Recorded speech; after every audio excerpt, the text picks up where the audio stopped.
আসসালামু আলাইকুম, welcome back to my channel Afia's cooking easy recipes.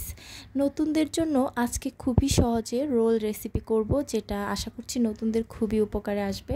রেসিপিটি করার জন্য আমি এখানে 2 পিস মুরগির মাংস নিয়েছি, আর মাংসটাকে ভালোভাবে ধুয়ে তারপরে এখানে লবণ এবং আদা রসুন বাটা দিয়ে 1 কাপ পানি দিয়ে এটাকে সিদ্ধ করে নিয়েছি।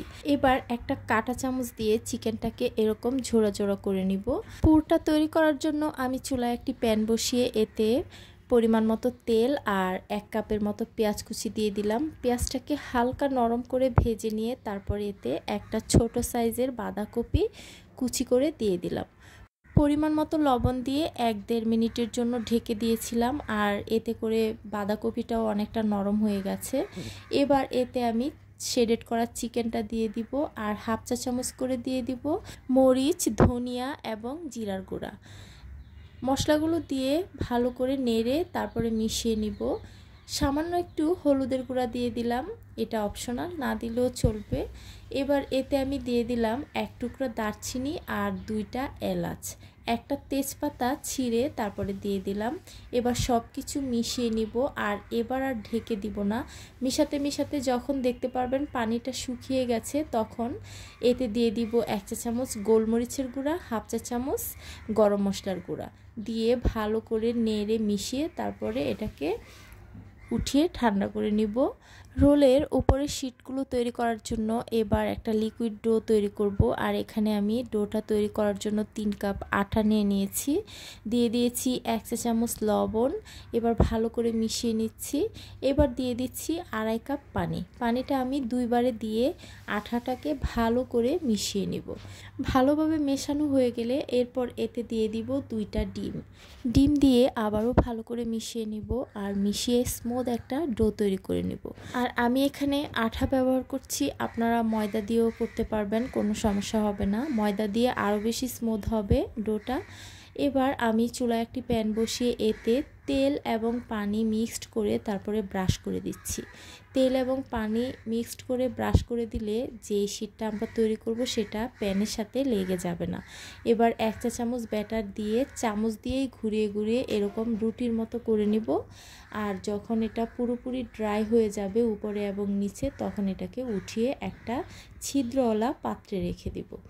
2 থেকে 3টা শীট বানানোর পরে আবারও প্যানটাকে তেল এবং পানির মিশ্রণটা দিয়ে ব্রাশ করে নিতে হবে।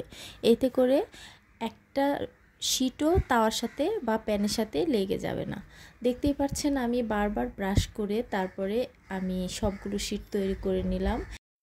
এবার রোলগুলো তৈরি করার জন্য একটা শীট নিয়ে এতে 1 চা চামচ অথবা পরিমাণ মতো পুর দিয়ে দিলাম। তারপরে যেই ব্যাটারটা দিয়ে আমি শীটগুলো তৈরি করেছি, এই ব্যাটারটা কিছুটা আমি রেখে দিয়েছি, আর এটা চারপাশে এভাবে লাগিয়ে দিয়েছি। এটা কিন্তু আঠার কাজ করবে। আর এটাকে দেখতে পাচ্ছেন এরকম ঘুরিয়ে ঘুরিয়ে তারপরে রোলটা তৈরি করে নিলাম।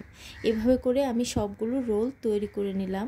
এবার এখানে আমি ডিম ফেটিয়ে নিলাম। ডিমের মধ্যে প্রথমে রোলটাকে ডিপ করে তারপরে ব্রেড ক্রাম দিয়ে কোট করে নিতে হবে।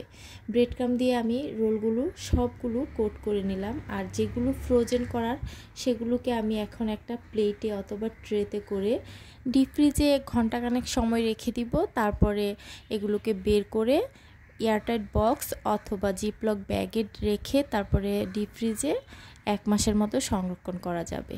যেগুলো ভেজে নিব সেগুলো ভাজার জন্য চুলায় প্যান বসিয়ে পরিমাণ মতো তেল দিয়ে তেলটাকে ভালো করে গরম করে তারপরে রোলগুলো দিয়ে দিলাম, আর উল্টে পাল্টে 4-5 মিনিট ভেজে নিলেই দেখতে পারবেন রোলগুলো মচমচে হয়ে গেছে। উপরটা থাকবে মচমচে আর ভিতরে থাকবে একদম সফট। আর চিকেন আর বাঁধাকপির কম্বিনেশনের এই পুরটা কিন্তু অসাধারণ টেস্ট হয়। আপনারা অবশ্যই বাসায় একবার ট্রাই করে দেখবেন, আশা করছি আপনাদেরও ভালো লাগবে। ভালো লাগলে অবশ্যই ভিডিওতে লাইক করে দিবেন। পাশাপাশি আমার চ্যানেল আফিয়াস কুকিং ইজি রেসিপিকে এখনও যারা সাবস্ক্রাইব করেননি, প্লিজ আমার চ্যানেলটিকে সাবস্ক্রাইব করে নেবেন, আর পাশে থাকা বেল আইকনটি অন করে রাখবেন। এতে করে আপনারা আমি যখন নতুন কোনো রেসিপি দিব সাথে সাথেই পেয়ে যাবেন। দেখা হবে আবারও। সবাইকে অনেক ধন্যবাদ। আল্লাহ হাফিজ।